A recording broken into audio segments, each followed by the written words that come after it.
Okay, let's begin with opening prayer. Heavenly Father, thank you for bringing us to this new week and to this YPG meeting.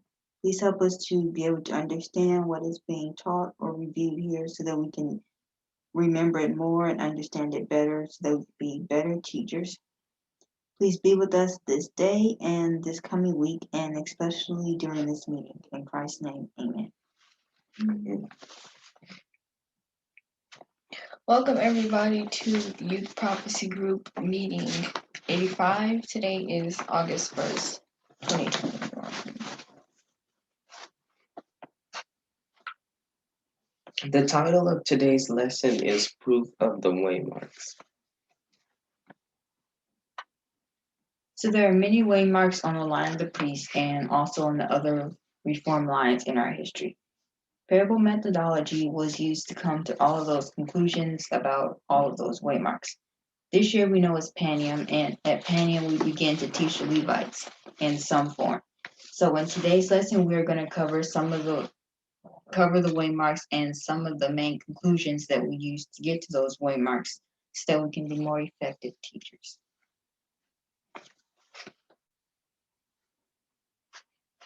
Proof for each waymark. November 9th, 1989 is the time of the end. But how do we come to that conclusion? Quoting from Daniel 11:40. And at the time of the end shall the king of the south push at him, and the king of the north shall come against him like a whirlwind, with chariots and with horsemen and with many ships. And he shall enter into the countries and shall overflow and pass over. The beginning of verse 40 says the time of the end, meaning that all that is to follow will take place at that time. Quoting from Daniel 12:4. But thou, O Daniel, shut up the words and seal the book even to the time of the end. Many shall run to and fro, and knowledge shall be increased. Daniel later writes that the book of Daniel will be unsealed at the time of the end, quoting from Great Controversy 356.2. But since 1798, the book of Daniel has been unsealed. Knowledge of the prophecies has increased, and many have proclaimed the solemn message of the judgment near. Ellen White tells us that the book was unsealed in 1798, which means that 1798 is the time of the end. So far, verse 40 would read, and in 1798 shall the king of the south push at him. We saw that happen in 1798. In February of that year, Napoleon's general took Pope Pius VI captive. France represented the king of the south, pushing against the king of the north, the papacy.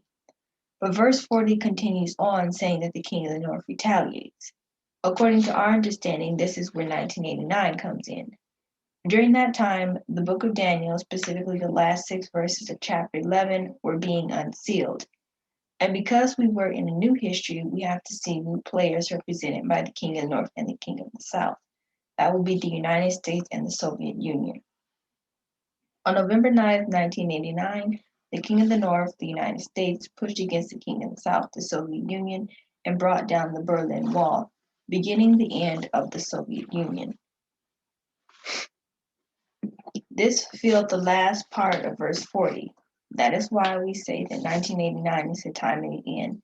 It is our time of the end.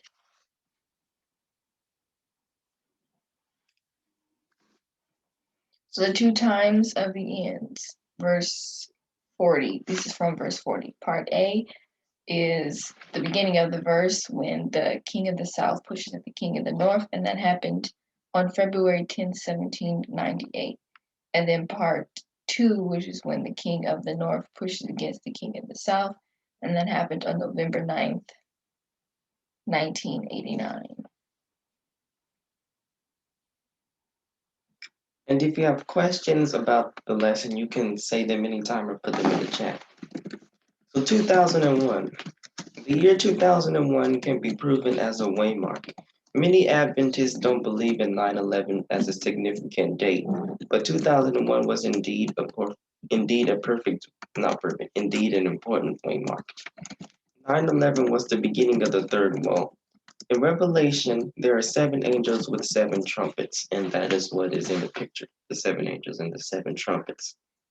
During the last trumpets, the last 3 trumpets, which are the 5th, 6th, and 7th trumpets, there were three woes. Revelation doesn't specifically say when the first and well, when the woes began and end, but we know based on how it reads that there were three woes in the last seven trumpets.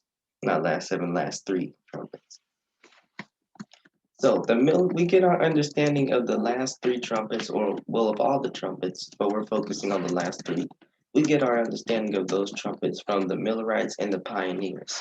They believed. Can you go to the next? Just like, okay. They believed that the fifth trumpet began in AD 606.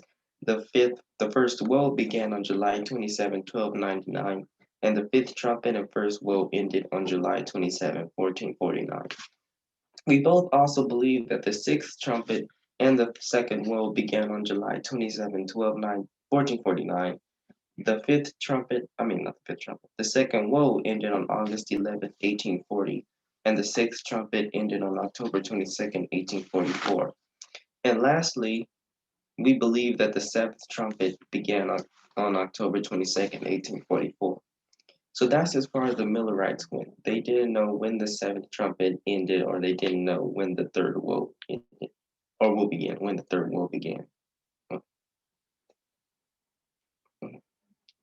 And we know the seventh trumpet began on October 22nd, 1844, because quoting Revelation 11:19, and the temple of God was opened, and there was seen in the temple the ark of his testament, and there were lightnings and voices and thunderings and an earthquake and great hail.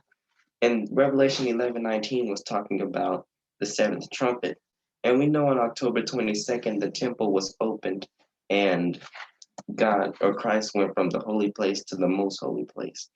So since the temple was opened on October 22nd, 1844, and in the seventh trumpet, the temple is opened, that is how one reason why we know that October 22nd, 1844 was the beginning of the seventh trumpet.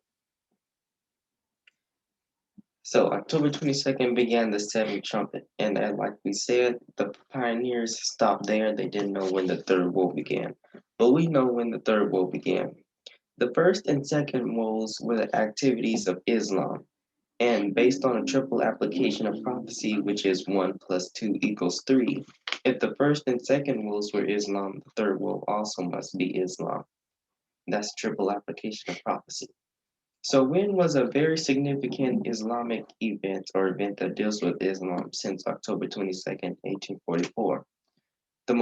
Probably the most prominent one was the September 11th Islamic attack on the Twin Towers.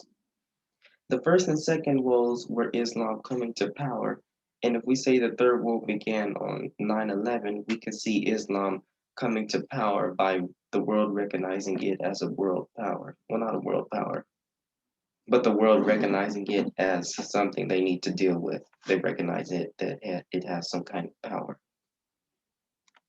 So that is why we say 9/11 was the beginning of the third world.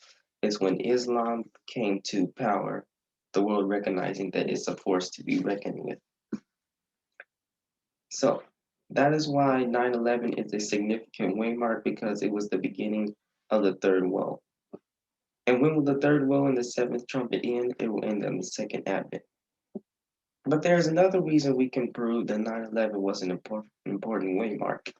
A passage that this movement used to use as a go-to passage to prove 9/11 was Testimonies Volume 9, page 11 through 13.4.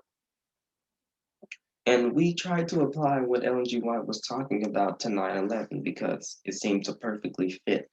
But Ellen G. White wasn't actually talking about 9/11 in those passages. She was actually talking about the close of probation. And we know this because when she's speaking of the destruction when she's speaking of this destruction, which we said was 9/11, but we know it's the close of probation because when she's talking about the destruction, she's saying God's hand, which is strong to save, will be strong to destroy. And we know salvation doesn't end at 9/11, therefore we can't apply the passage to 9/11. Salvation ends at the close of probation, therefore the passage has to be the close of probation. But if that's the case, then why did 9/11 seem to perfectly fit the passage or fit the description? This is because 9/11 was a sign of the close of probation. It was a taste of what was to come at the close of probation, and we call that a harbinger. That is why 9/11 was an important waymark. It was both the beginning of the third woe and it was a sign that the close of probation was coming. So those are two proofs why 9/11 or 2001 was an important waymark and why it's now on the priest, why it's now on all the lines in our time.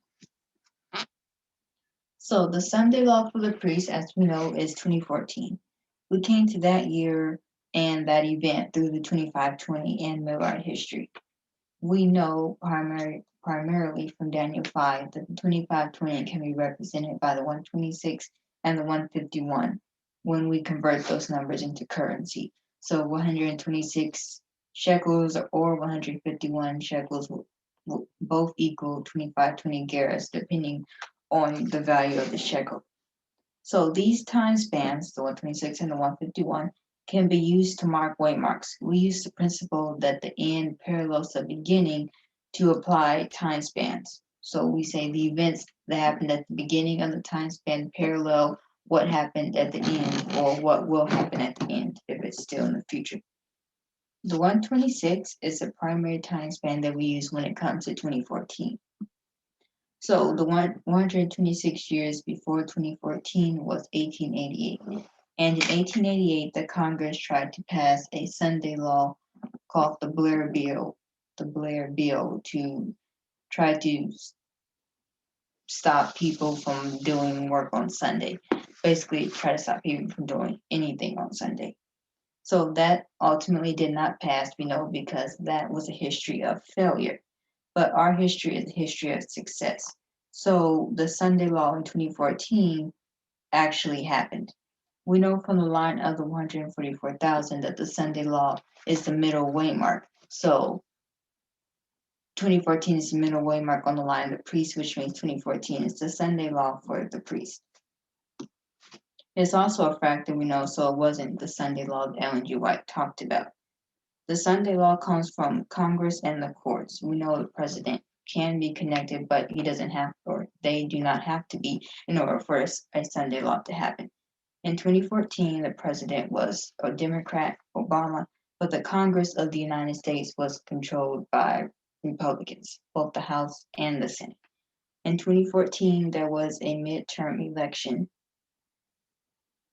In 2014, we know there was a midterm election, and the Republicans took more control of both the House of Representatives and the Senate. And in the House, they got the biggest majority than they had had in a very long time. Steve Bannon and his two partners, I guess, had made a plan to change the Republican Party, and in 2014, they carried that plan out. So in those midterms, they basically destroyed all of the moderate Republicans, including the House Majority Leader who was not reelected. So Republicans basically made their party full of very conservative people. They also won a lot of governor elections and many more state legislative houses than they had ever had before. So this control of basically most of the country led to them being able to block Obama from appointing justices, which we know happened later on in 2016. And it also prepared the party for Donald Trump. So that's what the Sunday law was, the Republicans taking over basically the government of the United States beginning in 2014. And that was de facto Sunday law for us priests. So we can see the 126 began in 1888 and it went to 2014. And 1888 was a failed Sunday law, but 2014 was also a successful Sunday law because we are in history of success. And we know it was about discrimination, although no law was specifically passed in that year. But still, the Republicans are the ones that are really for discrimination, and that's why they wanted all their power.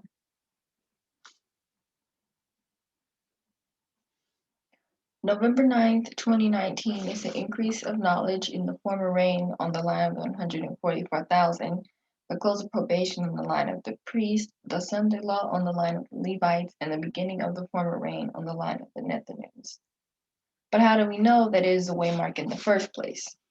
There are quite a few years that point to 2019 as being a significant year on our reform lines. But before that, we need to understand the concept of time spans. This movement has come to understand that some numbers are significant. For example, 126 and 151. Those numbers are derived from the 2520 in connection to Daniel 5. Other numbers are 490, 245, which is half of the 490, 220, etc. The first time span we're going to look at is 220 years before 2019, 1799. The event we're going to look at happened on November 9th. On November 9, 1799, the French Revolution ended, paving the way for Napoleon to rise, and he was a dictator. In 2019, former President Donald Trump symbolically became a dictator. The next year we're going to look at is 1868, which is 151 years from 2019. In 1868, the then President Andrew Johnson was impeached. He was the first president to be impeached. In 2019, the then President Donald Trump was impeached for the first time. The next year is 1893, which is 126 years before 2019. In 1893, the Chicago World Fair was held. People tried to get the fair closed on Sunday. Basically, they were trying to pass a Sunday law and they partially succeeded.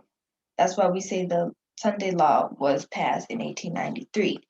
So 2019 was also a Sunday law, just not on the line of the priests. It's a Sunday law on the line of the Levites.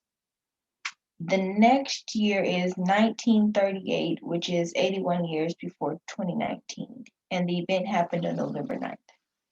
On November 9th, 1938, it was called the Night of Broken Glass. That's when the persecution of the Jews in Germany turned violent. We saw similar events happening in 2019, the persecution against minorities. So all those years point to 2019, some specifically to November 9th, as being an important date on our reform line. 2021. We get the date 2021 from the revolutions and the 2-year pattern. In 2018, the Midnight Cry arrived, and one of the main focuses of the Midnight Cry was the 2019 Waymark. But what we might not remember is that the proof for the 2021 Waymark was also given in those presentations. One of the lines presented in the 2018 Midnight Cry was the lines of the revolutions. We looked at different revolutions, the Russian Revolution, the American Revolution, the French Revolution, and the German Revolution, and the Civil War. And the revolution we are going to be looking at to prove 2021 is the American Revolution. Excuse me. And the American Revolution line is in the bottom right. So on the American Revolution line, the revolution in the American Revolution is actually marked as the counter-revolution. And the revolution is actually not in the American Revolution history. So the American Revolution line is a little weird. But the line begins with the end of the revolution, which was in 1774, which is the First Continental Congress. The counter-revolution begins the next year in 1775, and the counter-revolution was the actual American Revolution. And then the next year in 1776 was the Declaration of Independence. So 1774 parallels 2019 because 2019 is 245 years from 1774. And we know that 245 is an important number because it is half of the 490, and we know the 490 is an important number. So based on our understanding of time spans, 1774 is 2019. The next year, 1775, is when the counter-revolution began, which was actually the revolution. And that parallels 2020 because we saw a pattern in all the revolution lines, and that pattern was the counter-revolution always starts the year after the revolution ends. Therefore, if the revolution ended in 2019, the counter-revolution must begin the next year in 2020. And then, if 1775 was 2020, then 1776 parallels 2021. So this is where 2021 first came up as an important waymark.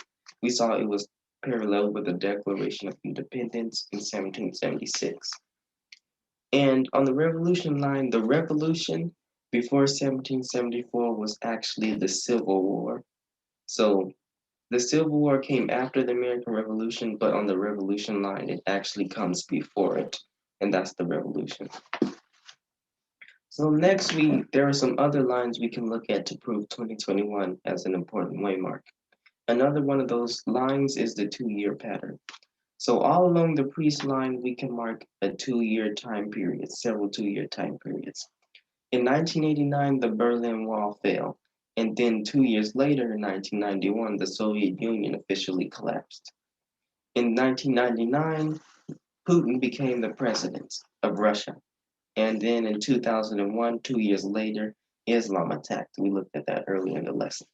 So what do 1999 and 2001 have in common? Well, Ellen G. White tells us when she's talking about Acts 27 that when the south wind blows, the east wind is going to come next. In 1999, Putin became president and therefore the south wind blew. 2 years later, the east wind blew, which was the attack of Islam.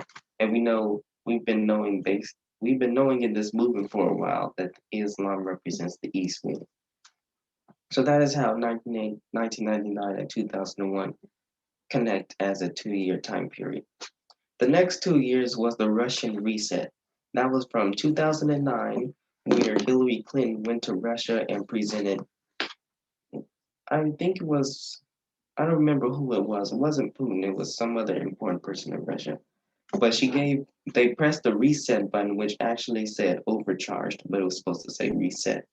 And then those 2 years were very good years for US-Russia relations, but that all ended in 2011 with Arab Spring and the beginning of a proxy war between the US and Russia.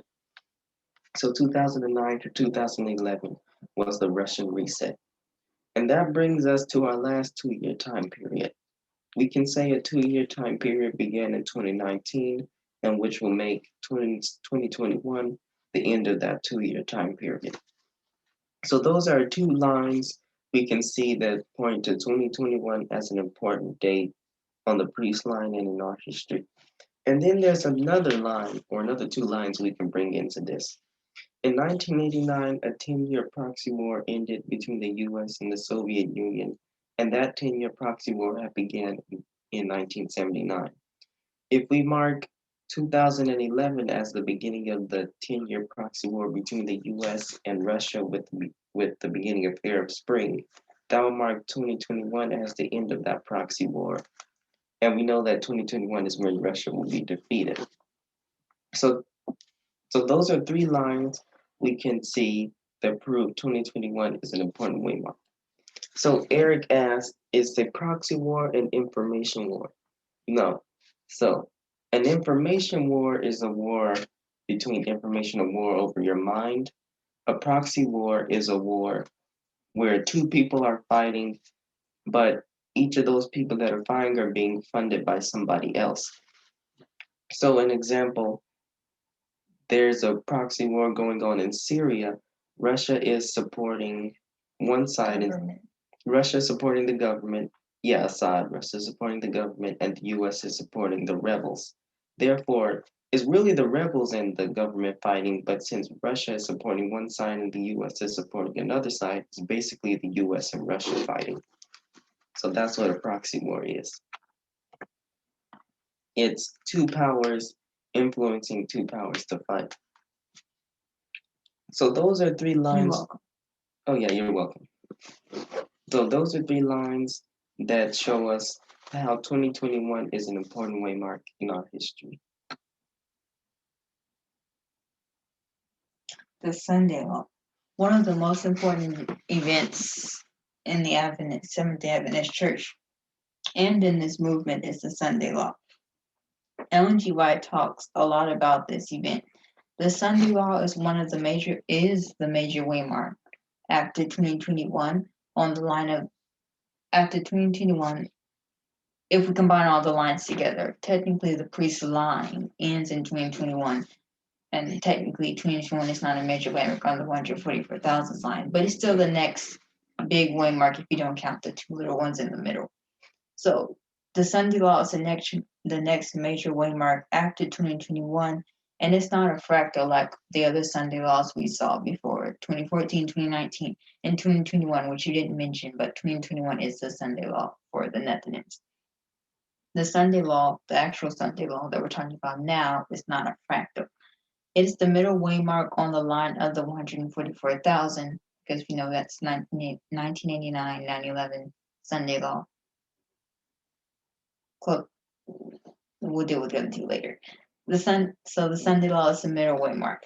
We put the Sunday law in the same place that Ellen G. White does.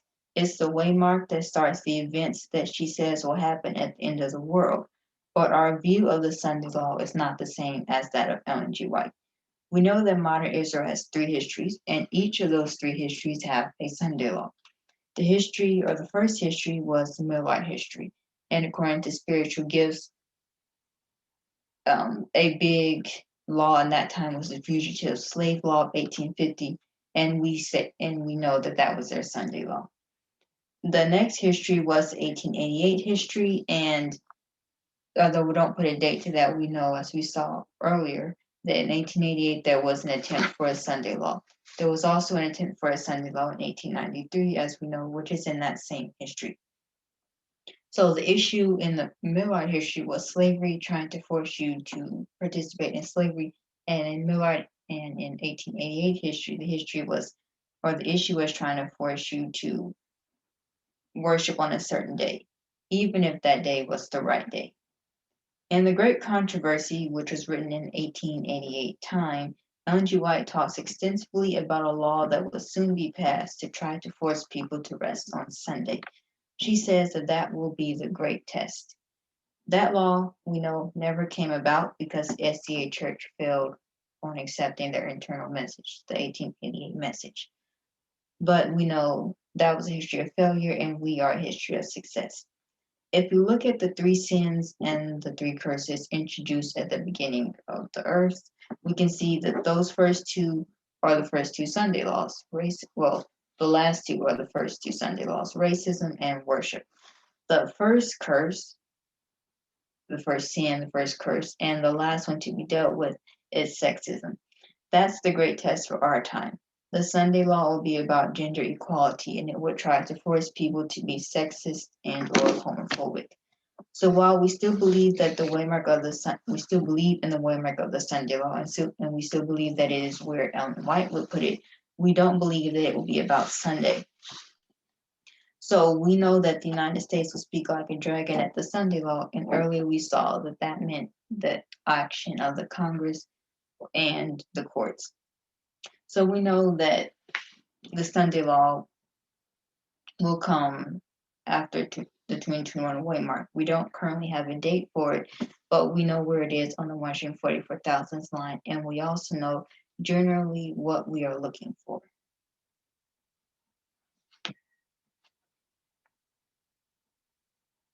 The close of probation, the actual one, is the final waymark on the line of the Nethinims and the second to last waymark on the line of the 144,000. We get it from Daniel 12:1, which says, and at that time shall Michael stand up, the prince which standeth for the children of thy people. And there shall be a time of trouble such as never was since there was a nation, even to that same time. And at that time thy people shall be delivered, every one that shall be found written in the book. The close of probation is when Michael stands up, the beginning of the time of trouble. When Michael stands up is when intercession or probation ends for everyone, which is why it's called the close of probation. Quoting from the Great Controversy 428.2, when the work of investigation shall be ended, when the cases of those who in all ages have professed to be followers of Christ have been examined and decided, then and not till then, probation will close and the door of mercy will be shut.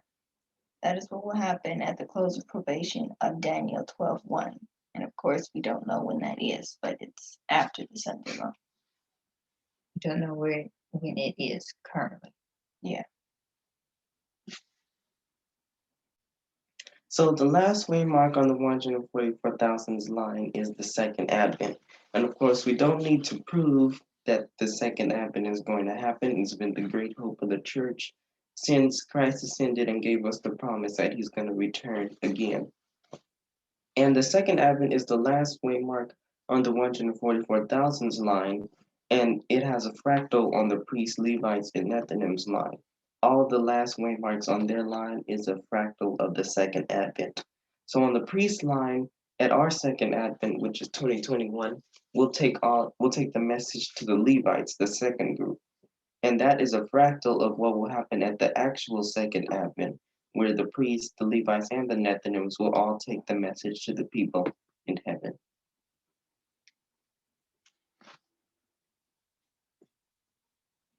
So in summary,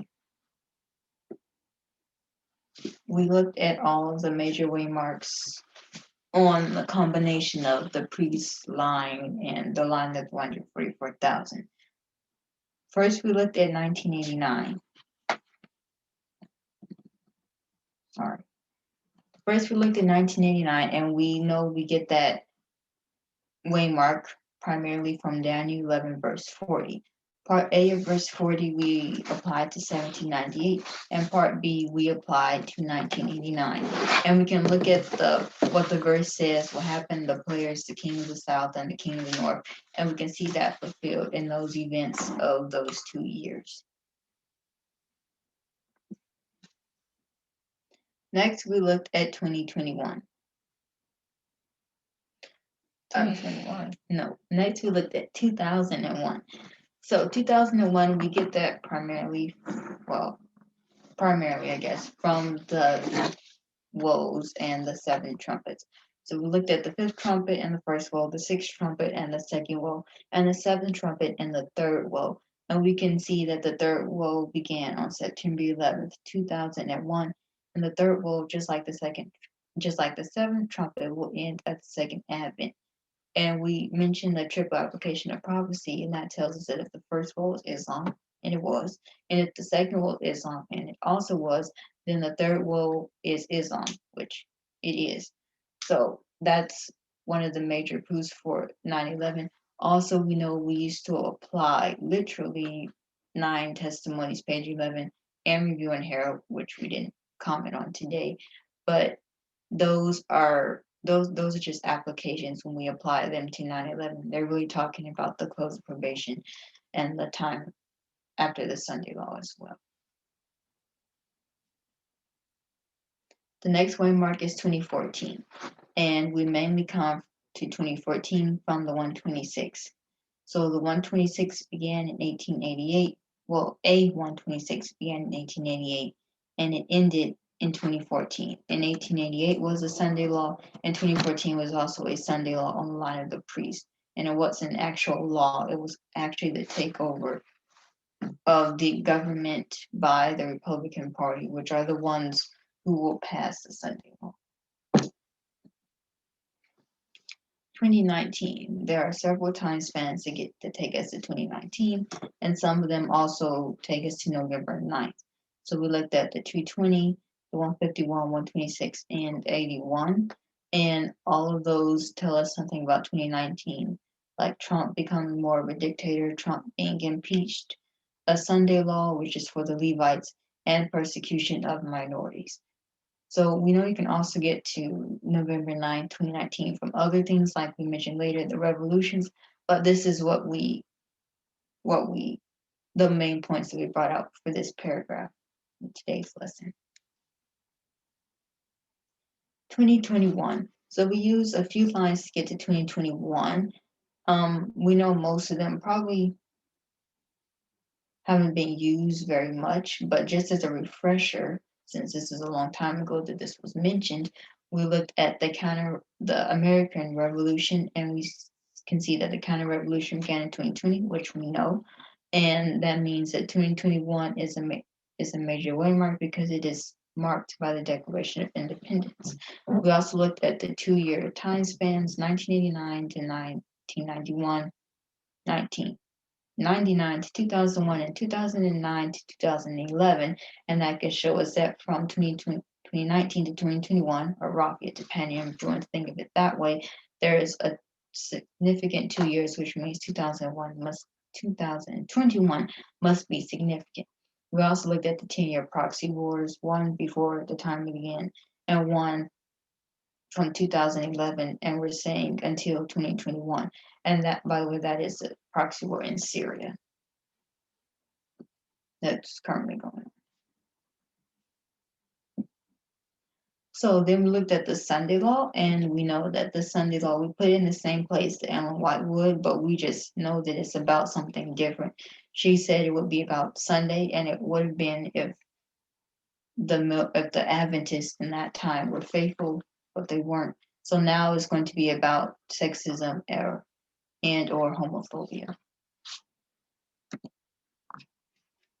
Then there's the close of probation after that, and that is Daniel 12:1, and that's also basically standard Adventist thinking. Of course, they wouldn't put it on the line, but the close of probation is the next waymark after the Sunday law, and that would be the close of probation for everyone. And lastly, there's the second advent, which we don't really need to prove either, but we know the second advent is the last waymark, obviously, on the 144,000th line. And as you mentioned earlier, it is also symbolically the last waymark on all other lines. So for the priest, it is 2021. But anyway, for the 144,000, it is the last waymark. And that's the literal second advent. So, does anybody have any questions about this lesson or comments about this lesson or just the message in general before we go?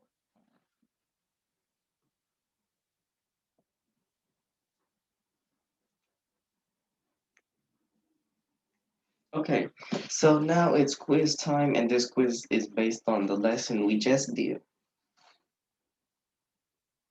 Question number 1. What was the proof that 1989 was the time of the end? Or what was one of the proofs? Because there's more than one.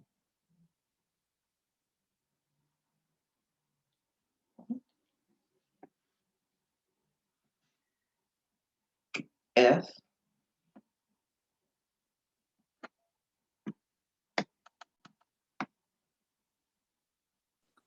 Repeat the question, please. Yes.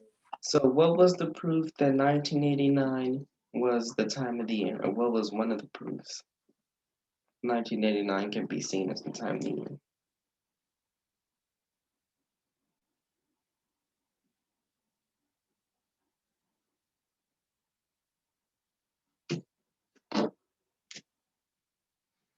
Okay. And F is correct, yeah, F.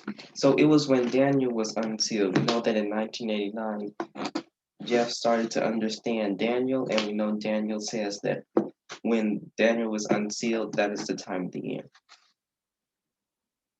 Question number 2. What was one of the proofs that 2001 is an important waymark?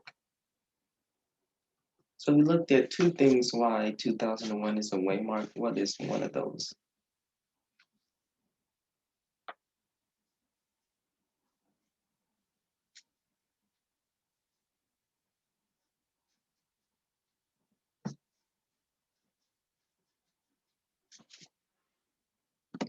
And the answer is D. It was the beginning of the third woe.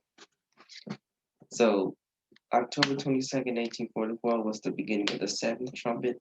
9/11 was the beginning of the third woe, and that tells us that 9/11 is an important waymark. Question number 3. What was the time span that told us that 2014 was the Sunday law, or was a Sunday law?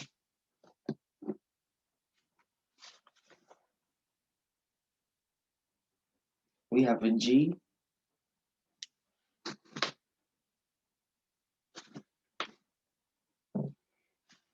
another G,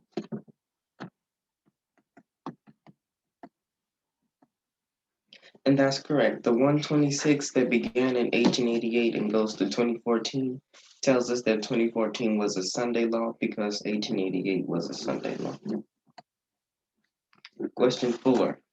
What was the time span that began with the first impeachment of a U.S. president and ends in 2019 with the impeachment of Trump? What was that time span? We have an A,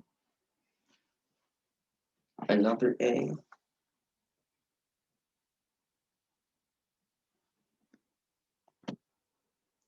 and that's correct. The 151, which goes to 1960, 18. yeah, 1868 was the first impeachment of a president. And that told us that Trump would be impeached in 2019, and he was. And last question, what was the pattern that gets us to 2021? We have an E. So what was the pattern that gets us to 2021? And another E. And that's correct. The 2-year pattern gets us to 2021 because if 2019 was the beginning of the 2 years, then the end of the 2 years takes us to 2021. So congratulations, everybody, perfect score.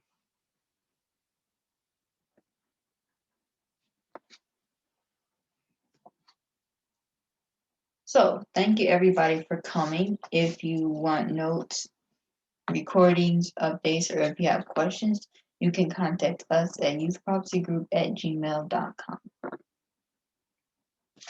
Let's close in prayer. You're welcome.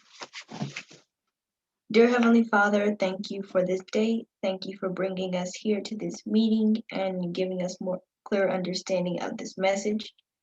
Thank you for calling us to be priests and part of the 144,000 and give us the power to live up to that calling so that we can teach others this message.